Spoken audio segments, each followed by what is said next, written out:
ప్రత్యర్థి రాజకీయ పార్టీలో మిత్ర రాజకీయ పార్టీలు ఎవరైనా అంటే అందులో మహిళలు ఏదైనా అభిప్రాయం వ్యక్తం చేసినప్పుడు ఆ లైన్ దాటి మాట్లాడుకుని ఉండాల్సింది. జేసీ ప్రభాకర్ రెడ్డి మాట్లాడిన మాట అయితే మాత్రం ఖచ్చితంగా బాలేదు. ఓకే, ఒకసారి ఆయన ఏమన్నారో చూద్దాం.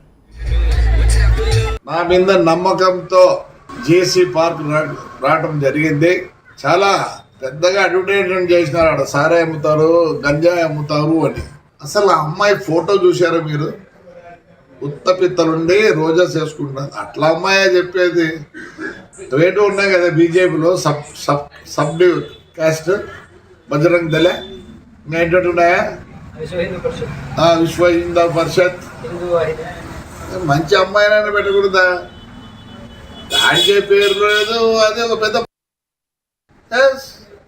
మా ఊర్లో ఒక 2 నెలలు సినిమా షూటింగ్ చేసినారు. నన్ను పర్మిషన్ అడిగినారు. గాయత్రిది మా లెక్చరర్ ఇల్లు చూసినారు, మా సూర్యమణి ఇల్లు వాడినారు.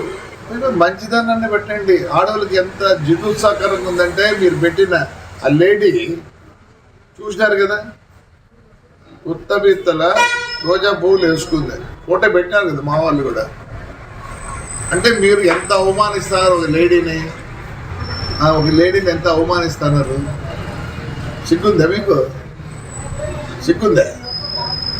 ఇంకొక ఆయన వచ్చిండు, తెలుగుదేశం ఉండే, మళ్ళీ ఇట్టపోయి ఆడ ఉంది.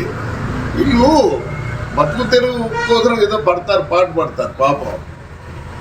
అలాంటి దాంతో మా ఊరు మహిళలకి మీరు చెప్పిస్తారా? మీకేం లేదా? నీతి నియమం లేదా? ఎందుకు లేదు? థర్డ్ జెండర్ అంటారు.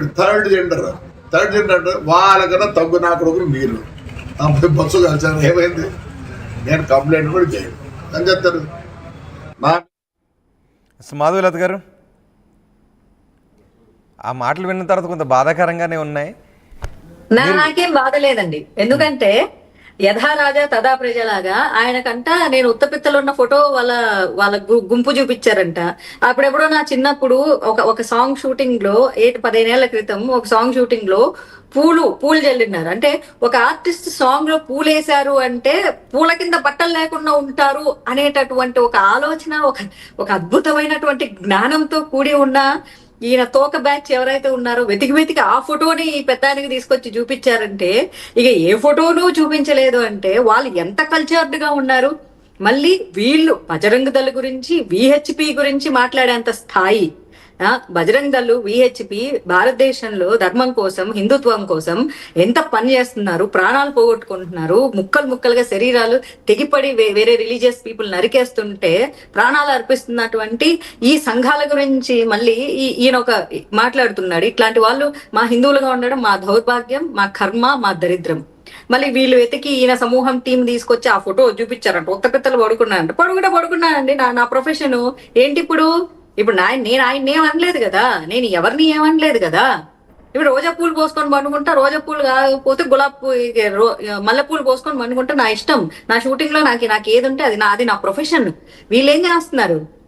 వీళ్ళ నోటితో ఏం చేస్తున్నారు? వ్యభిచారం కంటే దారుణమైనటువంటి వికృతమైనటువంటి మనస్తత్వము, వికృతమైనటువంటి మాట విధానము వీళ్ళల్లో ఉంది. నన్ను ప్రాస్టిట్యూట్ అన్నాడు. వీళ్ళు మానసిక వ్యభిచారం చేస్తున్నారు కదా. వీళ్ళకి తెలుసు. ఈ పొద్దున్న లేస్తే అలాంటి వాళ్ళతో తిరిగే వాళ్ళకి వీళ్ళకే తెలుసు. Prostitution is a work, it's not crime, but these guys are doing crime. It's okay. ఆ ప్రాస్టిట్యూషన్స్ కి చాలా మంచి మనసు ఉంటుంది, స్వచ్ఛమైన మనసు ఉంటుంది. వీళ్ళకి అది లేదుగా. వీళ్ళ నోరు గబ్బు, వీళ్ళ శరీరము గబ్బు, వీళ్ళ ప్రవర్తన గబ్బు, వీళ్ళవన్నీ గబ్బే కదా. Let him call me what ever he wants. ఎదుటి వాళ్ళు ఇప్పుడు నేను మీకు 100 ఇస్తానండి, మీరు తీసుకుంటే అది మీది, తీసుకోకపోతే అది నాదే. ఆయన నన్ను అన్నాడు, నేను ఆ మాటలు రిసీవ్ చేసుకోవట్లేదు. సో వాట్ హీల్ బికమ్ అన్నది మీరే డిసైడ్ చేసుకోండి. I'm not receiving his words. నేను రిసీవ్ చేసుకుంటేనే ఏ ఎనర్జీ అయినా ఏ మాటలైనా నాకు వర్తిస్తాయి. నేను రిసీవ్ చేసుకోకపోతే వాళ్ళ దగ్గరే ఉంటాయి. And what they become, what they say they become. Okay, Madhavilatha గారు, మీరు ఏదో వీడియోలు చూస్తూ కాకతాళీయంగా దాని గురించి చెప్పినట్టు అనిపించట్లేదు. ఆయన మీరు అన్నారు కాబట్టి ఏదో మామూలుగా అన్నట్టు అనిపించట్లేదు. వెనుక ఏదో పాత కక్షపూరితంగానే మాట్లాడుతున్నట్టుగానే అనిపిస్తుంది. అంటే మీ వ్యాఖ్యలు ఉద్దేశపూర్వకంగా ఉన్నాయని కొంతమంది అంటున్నారు. ఆయన వ్యాఖ్యలు కూడా చాలా ఉద్దేశపూర్వకంగానే ఉన్నాయని కొంతమంది అంటున్నారు విశ్లేషకులు. దానికి నేనేం చేయలేనండి. ఇప్పుడు మీ ఊహలకి నేను జడ్జిమెంట్ చేయలేను కదా.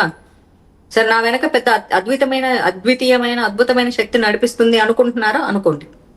Done. I don't give any explanation. అంత పరుష